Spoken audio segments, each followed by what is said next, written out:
Hi Leo, how are you? My name is Lauren B. Welcome to the Untitled Tarot. So this week I have done your reading with two decks. I used the Mystical Shaman Oracle and the Dreams of Gaia Tarot mixed together, and I haven't used that deck in such a long time, Leo. But out of all of the decks in my whole collection, you seemingly wanted that one, and we have pulled a very fascinating reading for you this week. There's so many different elements coming in. So we're starting off with the Heart of the Sky and this Four of Cups energy. Now, it feels like I'm catching you in the midst of a very spiritual phase of your life. This Four of Cups looks like you have really just been seeping and absorbing this transcendental aspect of you. It's that phase when you were like, I am a multidimensional being and my spirit exists outside of space and time and the material realm. It's really being connected into the I am, right? And in true Leo fashion, you are really feeling yourself. It looks like you're really admiring this energy, how you feel in it, how you're perceiving yourself. But I look at this heart of the sky. It's like creation itself, sort of looking back at you going, so Leo, are we gonna put the mirror down, or are we gonna move from this spot? The answer is seemingly no, because you are just enjoying soaking up all of this energy. It also feels like it's the first time in a long time that you are actually feeling really good about yourself, and so there's really no way that you would want to excuse yourself from being in this phase. But the Nine of Water comes up next, and it's sort of like when the ugly lights come on at a bar, and you're, it's like you have a couple of drinks, you're having a good time, all of a sudden the lights come on, and you're like, whoa, I didn't realize that it got so late. I didn't realize I've been here for so long, and this spotlight centers right on you, and it's almost the feeling of being given a vision or a prophecy, something that you are supposed to be doing. And it has to do with this journey card. Seemingly the message that's coming through is, Leo, we understand that you are a multidimensional being. We understand that you are absolutely loving being in this spiritual energy right now. But there are people and there are places on earth, in the world, that require your presence. This was a bit of a pit stop that you've been in, and it's time to commence and rejoin your journey. When I look at this card, it's almost the idea of being like shocked right back into your body. Sometimes we feel like we're sort of floating away and we're in this sort of like Neptunian kind of foggy spiritual energy, and then you wake up one morning and you're just like very aware of the world. You're very aware of your body. I think a lot of this, one, I'm seeing a theme in the collective readings that I'm doing so far about integration, integrating your spirituality into your physical experience. I also think it's very reflective of the fact that we are about to move into Capricorn season very soon, which also means that Mercury and Venus are also about to move into Capricorn, which in general really wants to bring the energy sort of back down to earth. In this journey card, half of it is still illuminated. So you're not leaving the spiritual, transcendental essence that you have behind, but it's important that you kind of come back into your body and commence with the journey that is before you, even if you needed a break for a little while.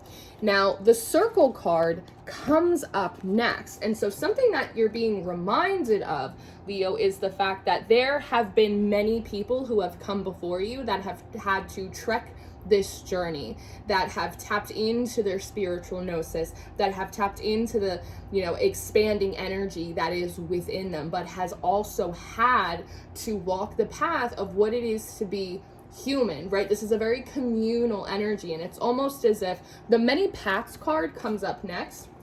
And so there's also a reminder here that there's many ways to do this, that each person who has come before you on this trail, whether they be ancestors or strangers or wanderers, that they have all left their mark, they've all left their imprint, and they all did it by taking several different paths, different types of journeys, and there isn't one right way to do it, right?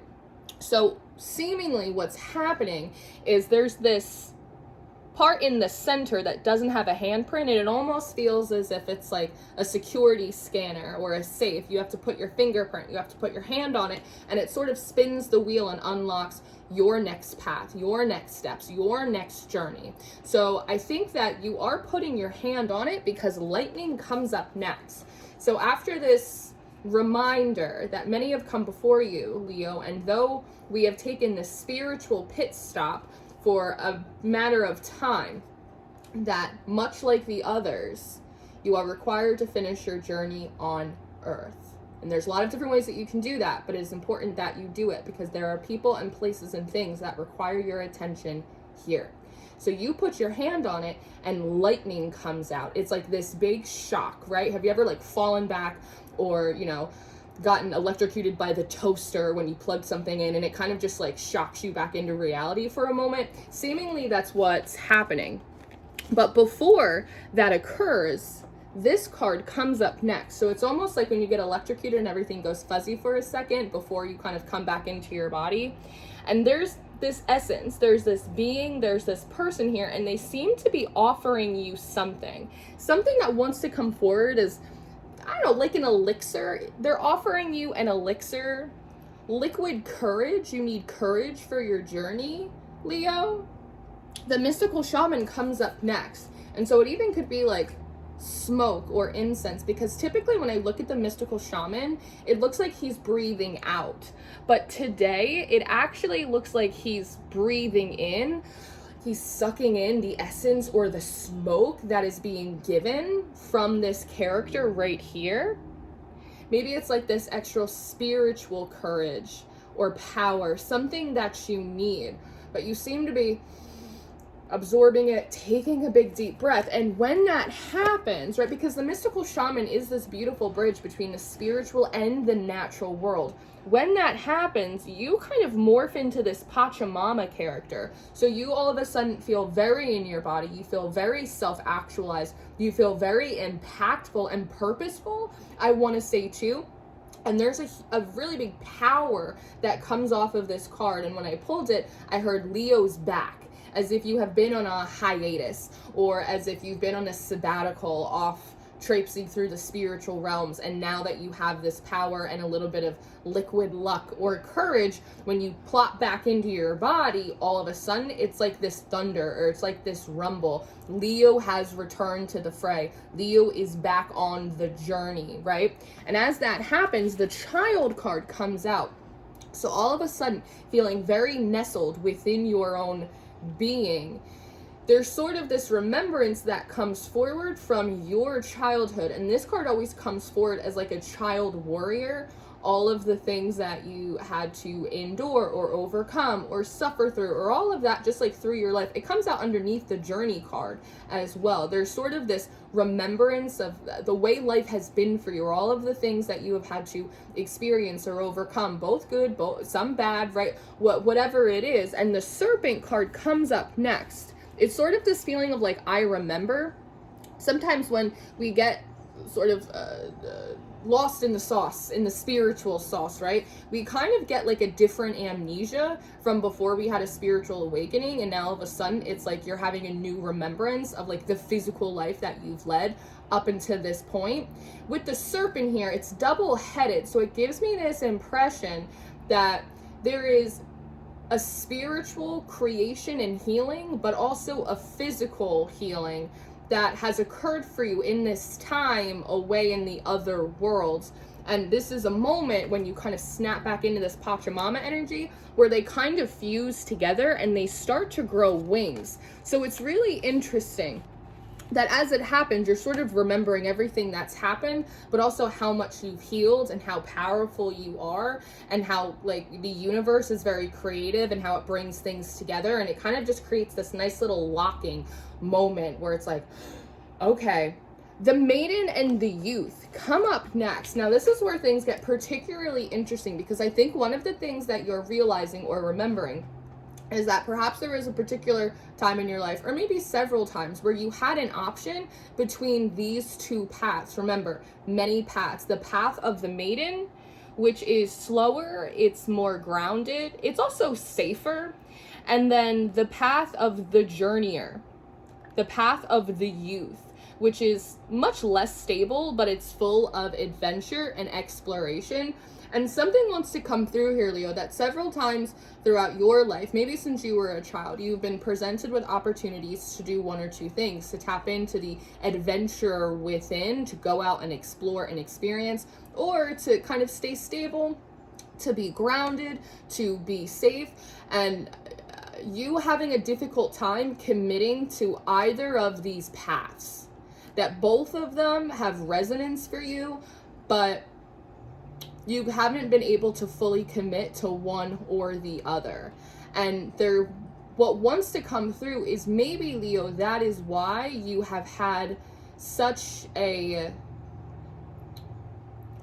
long time in the spiritual realms. Maybe that is an aspect of the spiritual realm that has really drove you in. Because think of a scary movie, Leo. Why do we watch scary movies? It's because we want to experience like the fear and the adrenaline and the catharsis of sort of like being in danger, right? Without any of the actual consequence.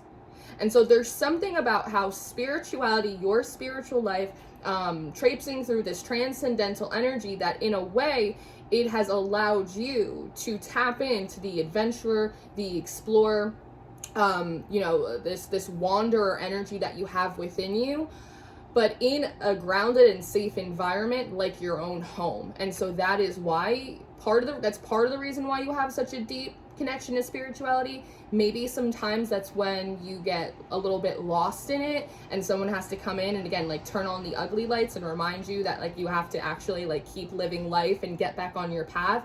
But it does serve a purpose, because you get to wander through different realms and experience different things and gain all kinds of like wisdom and knowledge, but you get to do it from like the comfort of your own bedroom. Right? And as I pulled these cards and I was thinking about that, the curse, which is, you guys know it's my secret card, I don't call it the curse, the secret card came out, and I almost felt like that was representative of my energy, because I went, oh no, I don't know if I'm supposed to know that. Like, I don't know if I was supposed to think that part of the reason Leo gets so lost in spirituality is because it gives them the sense of adventure and whimsy that they're really drawn to, but it also allows them to like stay safe within their comfort zone. But this guy came out next, and so there's sort of this very quickly, it's okay, Lauren, like that's part of the job. Like that kind of goes into doing these readings.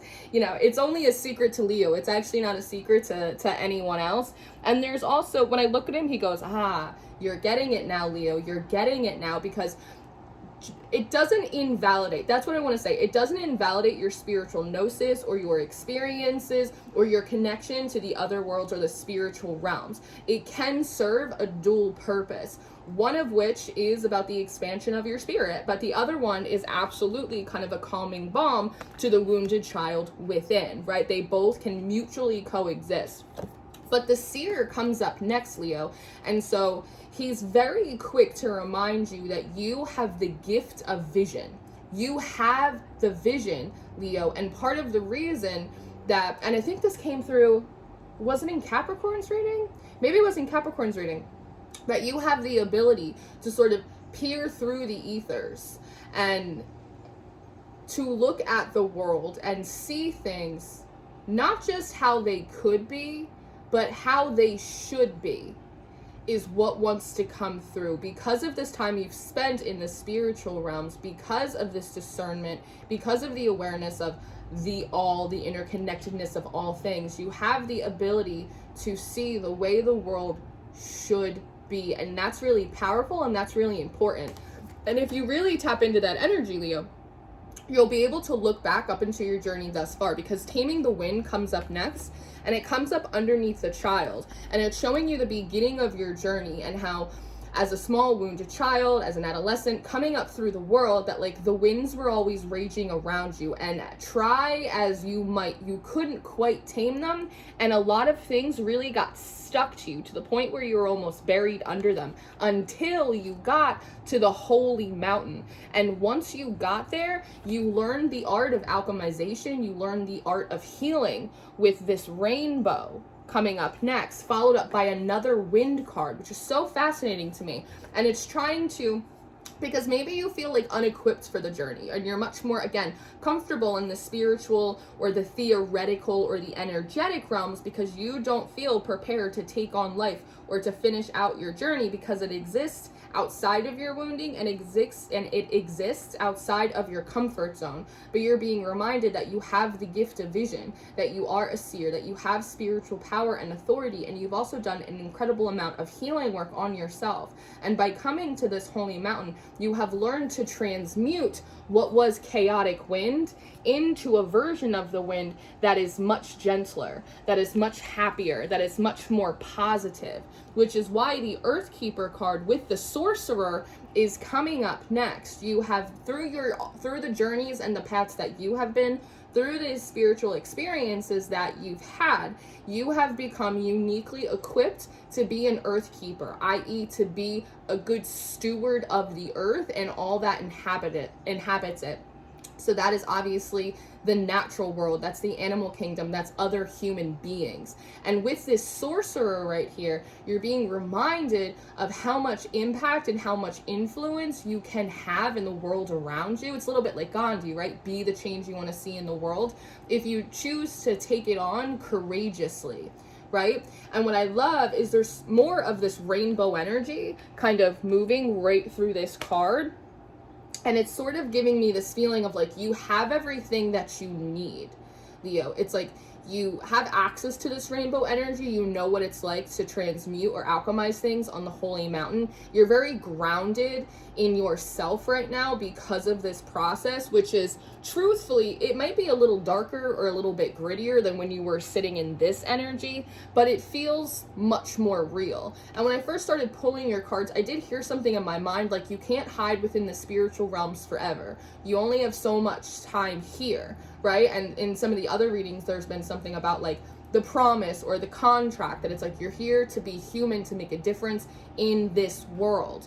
Now the 10 of Wands comes up next. Now this is interesting to me because we have the rainbow energy going this way. We also have it going this way, which means that you're sort of in a perfect position or a perfect alignment right now, both horizontally, right, and vertically and laterally, right? In the world, you're in the perfect position right now. And spiritually, in terms of your emotional, your intellectual posture, you're in the right position to do this. Now, what's interesting about this 10 of Wands is if you look in his hands, he's got these fiery tools, and it just immediately brought forward the idea of Hephaestus, who is the god of blacksmiths. We're talking metalworking, we're talking carpentry, we're also talking about volcanoes. And all of a sudden, when I realized that, I looked back up at this holy mountain and I thought, could this be a volcano and this huge sun?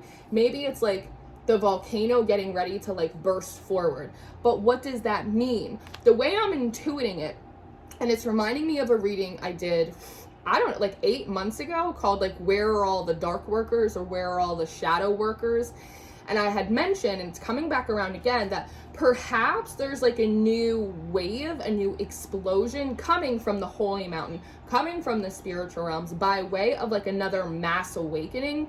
But the thing is, and I mentioned it in that video, I'll link it in the cards, is that when I had my big spiritual awakening, when a lot of people had it, it was very ungrounded. We were snatching and grabbing at every piece of information, every spiritual tool, everything, to the point where, 2 years, 3 years, 4 years later, a lot of us have been in the game for years at this point, but not feeling grounded, not being able to identify what our personal practices is, trying to decolonize spiritual tools. It was just very ungrounded. But, and I think it's because Saturn's about to move into Pisces relatively shortly as well, that there's with this next great awakening, or with this next big move of the spirit, the emphasis is on things being grounded, things being stable, things being truthful, things being reliable. And again, Hephaestus, metalworking, craftsmanship, carpentry, it's about tools.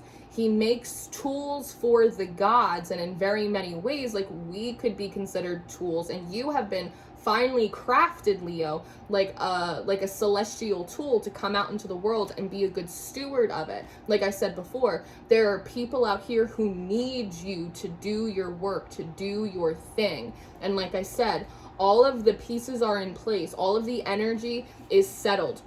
You're in the right position. And with the body and mind card coming up next with the sweat lodge, now is the right time. Maybe it's before these transits start, right? It's before Capricorn season and Mercury in Capricorn and Venus in Capricorn. It's before Saturn moves into Pisces. It's like you're being given a heads up beforehand that there is a wave of people, and this doesn't necessarily have to be like spiritual work, right? This could be the rise of the youth moving into politics. This could be revolution in the education. So like this could be anything, right? It's a general reading. But before it breaks, before the dawn breaks, it's time to combine what you have learned, what you have seen, what your psychic intuition tells you, and what your body can do. And that's you now moving into the sweat lodge, which doesn't feel like a spiritual sweat lodge, Leo. It feels like a workshop. Almost like in Iron Man, when you see him and he's sweating and he's hot and he's just like hammering onto his suit to make the whole Iron Man getup that he has. It feels a lot like that. And right outside the gates are the gatherers. It's almost the idea of like people, situations, circumstances are already kind of magnetically being drawn to where you are. And they're waiting outside this workshop for the tools, for your participation, for you. They're waiting for you, Leo. And so again, before the volcano erupts, now is the time to start combining all of the tools that you have and start creating something. This isn't just about, again, Hephaestus, it's not just about who you are, it's not just about how you live your life, it's about what you do, it's about what you make, it's about what you're putting out there into the world as an offering to the earth, as an offering to others. Does that make sense? I hope that makes sense. So, as I said, this is a very fascinating reading. I am going to go do an extended reading. So if you're interested in your extended reading or your monthly reading for December, Leo, those are going to be the top 2 links in your description box. I do offer personal readings. If you'd like a little more clarity on your personal situation, you can book with me through my website. I would love to work with you. And I always encourage you to check out Patreon because we have all of the extendeds, all of the monthlies, weekly, weekend energy updates, and I host a mystery tarot school over there, which we're having a lot of fun with. So I love you so much. I hope this was helpful for you, and I will see you next time, Leo. Goodbye.